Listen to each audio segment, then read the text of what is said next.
What are the different parts of NAFTA that need to be fixed, or what are some of the hot topics that are being renegotiated in regards to each of the countries? Well, I think we can start with our policy recommendations. You know, the two big ones that we think are border infrastructure.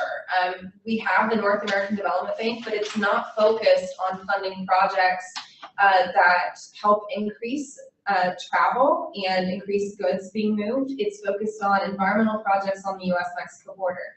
And I know it got off to a rocky start, but it's had some fantastic success after that. If you're from the Rio Grande Valley or have been down to the border and had done that at different points of time post-NAFTA, I think you can see a huge improvement in the quality of life of the people down there, and that is a direct result of this. But we really do need a way to fund border infrastructure that allows us to prioritize where we need it the most, what kind of infrastructure it's going to be, and that allows it to move quickly. I think the best example is the Ambassador Bridge in Detroit that crosses into Canada. It's still not built. It's been held up for multiple years by one businessman who or the Gordie Howe Bridge is the new one rather, and by a businessman who owns the Ambassador Bridge, who likes that he has a monopoly on the crossing. And so the presidential permitting process there was held up for a number of years. That's another place where we think that there could be some improvements, just some tweaks to make the process a little more efficient. Tiffany, you have more to add to that on renegotiation? Yeah, so I think definitely the border infrastructure issue, working with CBP on some staffing issues, also not just the infrastructure but staffing, regulatory issues. Those are a huge priority for a lot of different organizations that we are working with.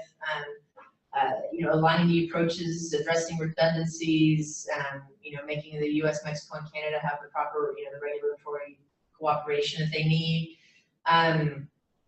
The updating the list of NAFTA visa professions, that's a big one that floats to the top of a lot of the discussions, and the trusted traveler and trusted trader programs. They still have some glitches there that could be worked out. The workforce is a big issue. I think something that's being talked about, it's great for the Bush Center and for us because we're on top of this in a major way with workforce initiatives of our own. But talking about adjustment assistance, and that training should be a basic right of workers and displaced workers. If you're going to get displaced because of a trade agreement, then you ought to have training that's given to you to help you get on the right career path. So we're keeping a good watch on that. Intellectual property, but those are the ones I think that the cross-border trucking issues. I think those are the key ones that we're hearing most about. Well, like we said before, NAFTA is old, frankly, and so you talk about the NAFTA visa. Some of the categories of careers that are covered by the NAFTA visa are jobs that simply don't exist anymore because of technology and automation and different ways of doing business. We simply don't need them anymore. So an update of that to help fill some of the skill gaps with temporary workers, I think, is important. I think a good thing here too is that, when Trump first started talking about, NAFTA is the worst and it's been a disaster and we're getting rid of it, everybody kind of freaked out, and the hope was that if he was elected, he would, be hearing from the corporations about, no, NAFTA has not been a disaster. It's been a huge success.